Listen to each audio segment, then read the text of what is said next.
하나님이 세상을 이처럼 사랑하사 독생자를 주셨으니 이는 그를 믿는 자마다 멸망하지 않고 영생을 얻게 하려 하심이라. 아멘.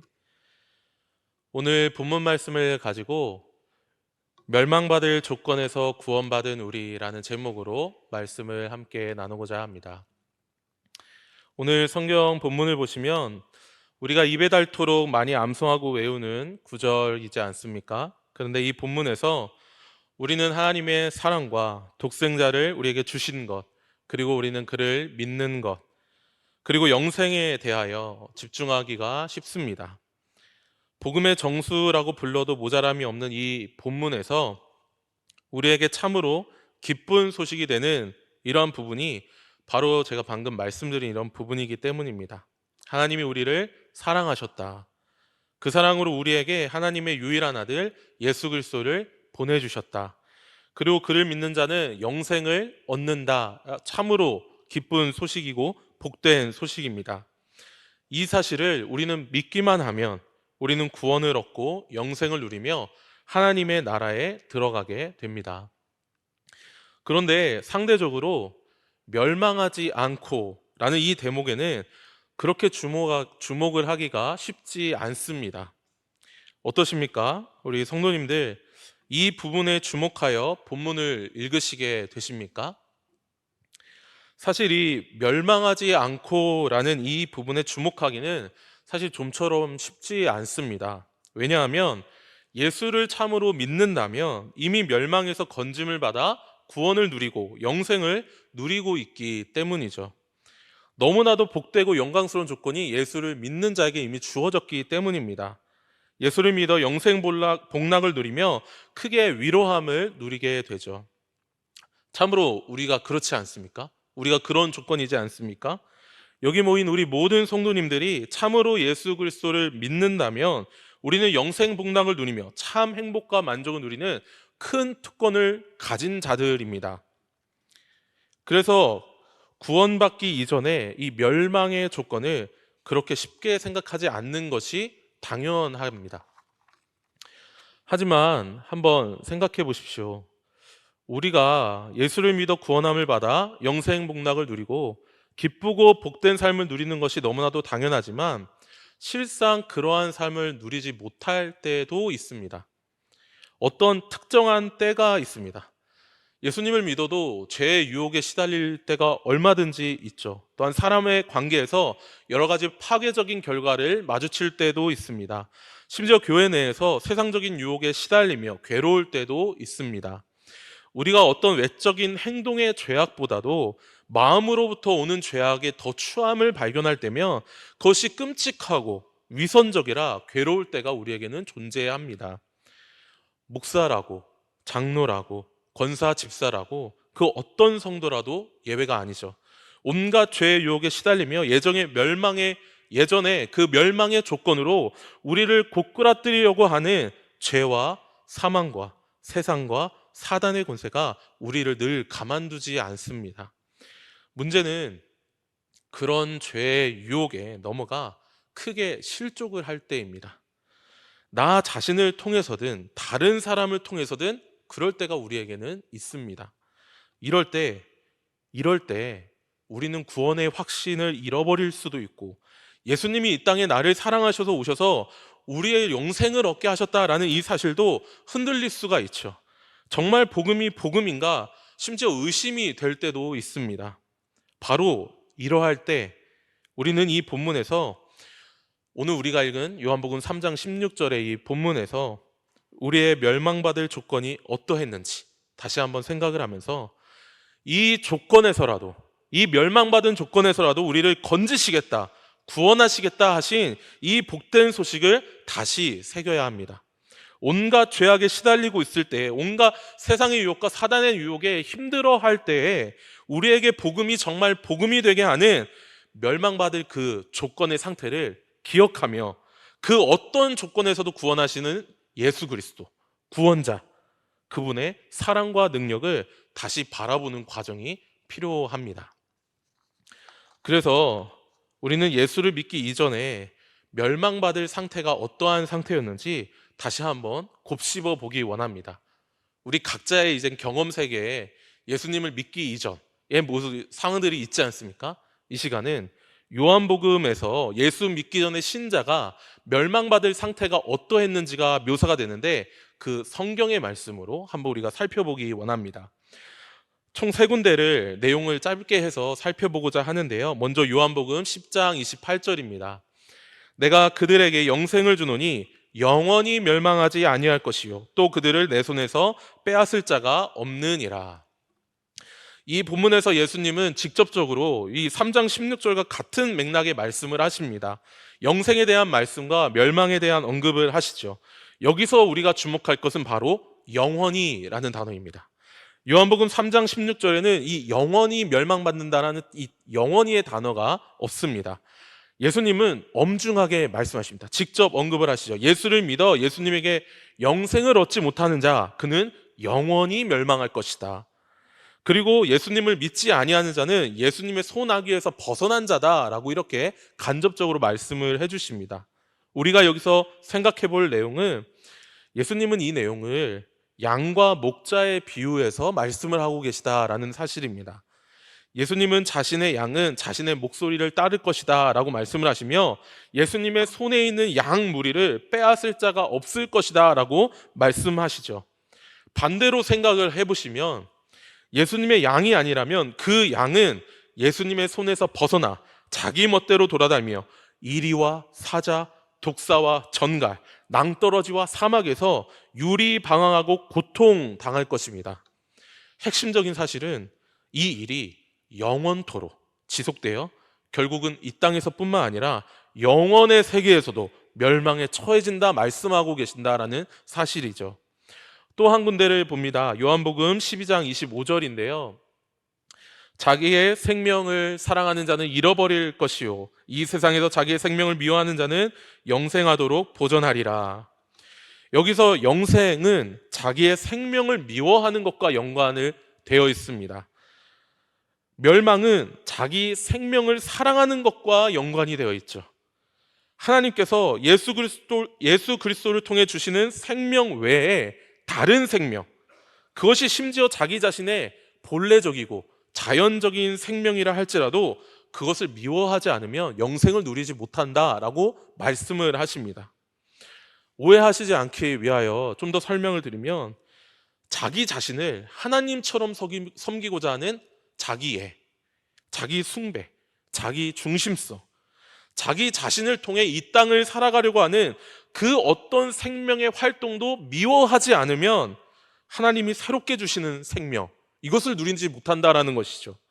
죽은 자를 새롭게 태어나게 하는 초자연적인 생명, 다시 거듭나게 하는 이 생명을 누릴 수 없다라고 말씀을 하십니다. 자신의 생명을 미워하며 자신의 생명을 미워하시면서 죽음의 길을 가신 예수님께서 많은 구원의 열매를 맺으셨듯이, 자기 생명을 사랑하지 않고 영생을 사랑하면서 예수님을 따르는 자는 열매를 많이 맺게 되는 것이죠. 마지막으로 한 구절을 더 살펴보기 원합니다. 요한복음 17장 12절인데요. 내가 그들과 함께 있을 때 내게 주신 아버지의 이름으로 그들을 보전하고 지키었나이다. 그 중에 하나도 멸망하지 않고 다만 멸망의 자식뿐이오니 이는 성경을 응하게 함이니이다. 예수님은 이 말씀에서 멸망에 대해 아주 독특한 표현을 사용하십니다. 그것은 멸망의 자식이라는 표현이죠. 자식이긴 자식인데 멸망의 자식이라 표현을 하십니다. 이 말이 의미하는 바는 분명합니다. 구원받지 않는 자는 멸망을 해결할 수 없는, 거기에 아주 자연적으로 종속되어 있는, 마땅히 멸망에 처해질 수밖에 없는 그런 상태에 놓인 자라는 의미이죠. 예수님이 구원하시고자 하는 하나님의 아버지의 자녀를 하나님께서 그를 보존하시고 지키시는데, 그와는 반대로 멸망의 자식들은 그냥 내버려 두십니다. 왜냐하면 그들은 멸망의 자식으로 있기를 원하고 즐거워하는 자들이기 때문이죠. 자신의 부모가 멸망이라 할지라도 아무런 거리낌이 없이 마땅히 멸망받을 처지에 있는 자들이기 때문입니다. 이제까지 짤막하게 이 세 구절을 살펴보았는데요. 살핀 내용들을 한번 간략하게 정리해 보고자 합니다. 멸망받을 조건이 어떠했는지 우리의 경험보다 이 성경이 말하는 바를 한번 정리해 보시죠. 일단 우리는 멸망의 자식으로 태어난 자들입니다. 죄와 진노, 사망과 심판의 권세 아래 그렇게 태어난 자들입니다. 아담 이래로 모든 인류는 그렇게 태어났죠. 그리고 그 결과로 우리는 하나님 아버지의 생명보다, 영생보다 이 땅에서 나를 사랑하고 멸망으로 나아가기를 아무렇지도 않게 그냥 즐겨 했던 자들입니다. 무엇보다 우리는 그 끝이 영원한 죽음이고 형벌인지도 모르는 무지한 양과 같은 자들이었습니다. 그래서 온갖 죄악과 사단의 권세, 고통과 질병, 죽음의 권세 아래에서 물리고 찢기고 다치고 상처 입고 결국 영원히 그렇게 나아갈 수밖에 없는 그런 존재였습니다. 우리 중 누가 사망의 권세 아래 태어나지 않은 자가 있습니까? 우리는 모두 멸망의 자식으로 태어났습니다. 우리 중 그 누가 자기의 생명을 사랑하지 않은 자가 있습니까? 우리는 모두 다 자기 자신을 최고로 여기면서 살았습니다. 우리 중 그 누가 영원한 죽음으로 달려가지 않은 자가 있습니까? 우리는 다 양 같아서 멸망의 구덩이로 다름질하며 그렇게 살았습니다. 그래서 우리 믿기 이전의 삶을 돌아보십시오. 예수 믿기 이전에 비참한 삶을 한번 생각해 보십시오. 세상의 사람들을 보면서 우리 믿기 전의 모습을 한번 비춰 보십시오. 세상에 얼마나 많은 사람들이 자기 자신을 높이는 삶을 살아갑니까? 여러 나라들의 최고 권력자들을 한번 보십시오. 자신의 권력을 위해서라면 그 어떠한 무고한 자라도 죽음으로 몰아넣는 일을 아무렇지 않게 그렇게 행하지 않습니까? 이스라엘과 하마스의 전쟁을 한번 보십시오. 이런 세상의 권력자들 뿐만 아니라 세상의 유명인들도 한번 보십시오. 자기 애로 똘똘 뭉친 이 연예인들과 같은 이들은 세상 것들도, 세상의 모든 것들도 자신의 유익으로 취하며 자신의 만족으로 취하며 자신의 기쁨으로 취하며 자신을 하나님의 자리에 놓습니다. 그래서 요즘 우리나라의 가장 큰 이슈로 떠오르는 이 마약과 같은 문제는 연예인들이 다 넘어지면서 아주 쉽게 추락하지 않습니까? 우리도 그들과 전혀 다르지 않는 멸망의 자식들이었습니다. 문제는 우리 그리스도인 신자도 서두에서 말씀드렸듯이 여전히 이 땅에 살아가면서 죄와 사망, 세상과 사단의 권세 아래 죄의 유혹에 빠질 때가 있다는 것이죠. 세상 사람들과 다르지 않게 비참한 상태에 빠질 때가 있습니다. 저도 이제 성도들님과 면담을 하고 또 양육을 하고 구역 모임을 하고 하면 부부간의 갈등과 다툼으로 자녀와의 끊임없는 신경전으로 전쟁을 치르면서 미움과 살의를 지니며 살아가는 그런 모습들을 보게 됩니다. 이웃과의 비교의식과 우월의식으로 다른 이들을 깎아내리고 그와는 반대로 나를 왕처럼 세우기도 합니다.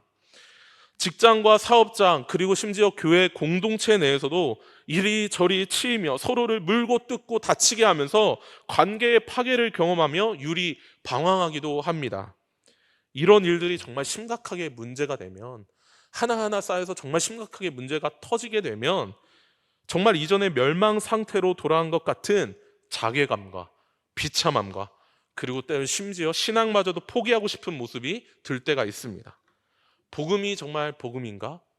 의문이 들 때가 있죠. 바로 이러할 때 다시 한번 이런 조건에서도 우리를 구원하시는 그 능력의 구원자 예수를 우리는 바라봐야 합니다. 예수님이 어떤 분이십니까? 멸망의 자식들인 우리를 하나님의 아들로 바꾸시는 재창조의 능력을 가지신 분이십니다. 창조주 하나님이시죠. 뿐만 아니라 우리의 생명보다 영생의 생명이 얼마나 가치가 있는지 그 영생을 맛보아 알게 하시는 분이십니다. 더욱이 우리의 아픔과 고통, 그 어떠한 질병과 해로움에서도 우리를 보호하실 뿐만 아니라 우리를 낫게 하시고 우리를 지키시고 우리를 평안함과 위로를 끊임없이 부어주시는 우리의 의사가 되시는 분이십니다. 참으로 신비한 이 역설은 이 모든 일들을 행하시기 위해 예수님이 하신 일입니다. 예수님 그 자신이 멸망의 자식처럼 자기 자신을 죄와 사망의 권세에 자신을 내어 던지셨습니다. 이 모든 일을 행하시기 위해 자기의 영원한 생명을 아낌없이 다 버리셨다라는 것이죠. 이 모든 일을 다 행하시기 위해서 자신은 온갖 찝김과 조롱과 수치와 아픔, 질고를 다 겪으셨습니다. 우리를 멸망받을 조건에서 구원하시기 위해 행하셨습니다. 어떤 목사님의 말씀처럼 무죄한 분이 고난을 받음으로써 죄 많은 내가 고난받지 않는 이 역설적인 뒤바뀜이 일어났습니다. 죄 없으신 분이 지독한 고통을 당하시고 일평생 죄를 지어온 우리는 죄 없다함을 입고 의롭다함을 값없이 누리게 되는, 그래서 형벌을 당하지 않게 되는 그 놀라운 일을 우리가 경험하게 되었습니다. 사랑하는 성도 여러분, 우리를 구원하시기 위해 우리의 멸망받을 조건과 자기 자신을 뒤바꾸신 예수님을 바라보십시오. 우리가 때로 죄로 인해 실족하고 나 스스로도 해결하지 못할 죄에 낙심하고 절망할 때 예수님이 그 자리에 대신 서셨다. 이 사실을 한번 깊이 묵상해 보십시오. 이를 위해서 예수님께서는 십자가에 달리실 때 세상의 권세 빌라도에게 자기 자신을 내던지셨습니다. 빌라도의 권속들에게 한이 없이 모진 고문을 계속해서 당하셨고 결국 십자가에 고통스럽게 죽으셨습니다. 그 십자가를 한번 보십시오. 죽은 이후에도 창에 찔려 피와 물을 다 쏟으셨습니다. 죽은 예수님의 시신에서 피와 물이 다 빠져나가는 것을 직시해 보십시오. 우리를 멸망에서 구원하고자 하시는 피와 물입니다. 계속해서 예수님을 바라보십시오. 끊임없이 예수님을 바라보십시오. 그분의 고난과 십자가를 계속해서 묵상하십시오. 진실로 구원을 입은 자는 어떠한 멸망의 조건 가운데, 어떠한 절망스러운 조건 가운데서도 꼬꾸라질지라도 넘어질지라도 예수를 붙들 것입니다. 시선을 다시 한번 예수님께 고정할 것입니다. 예수님을 바라볼 힘과 기력이 없어 나는 예수님을 바라보지 못하겠다, 이렇게 생각하시는 분이 계십니까? 예수님을 바라보고자 하지만 잘 바라보지 않는다, 이렇게 생각하시는 분들이 계십니까? 그때 주님, 나의 얼굴에 손을 내미셔서 나의 얼굴을 하늘로 향하여 주님을 바라볼 수 있도록 그렇게 구하십시오.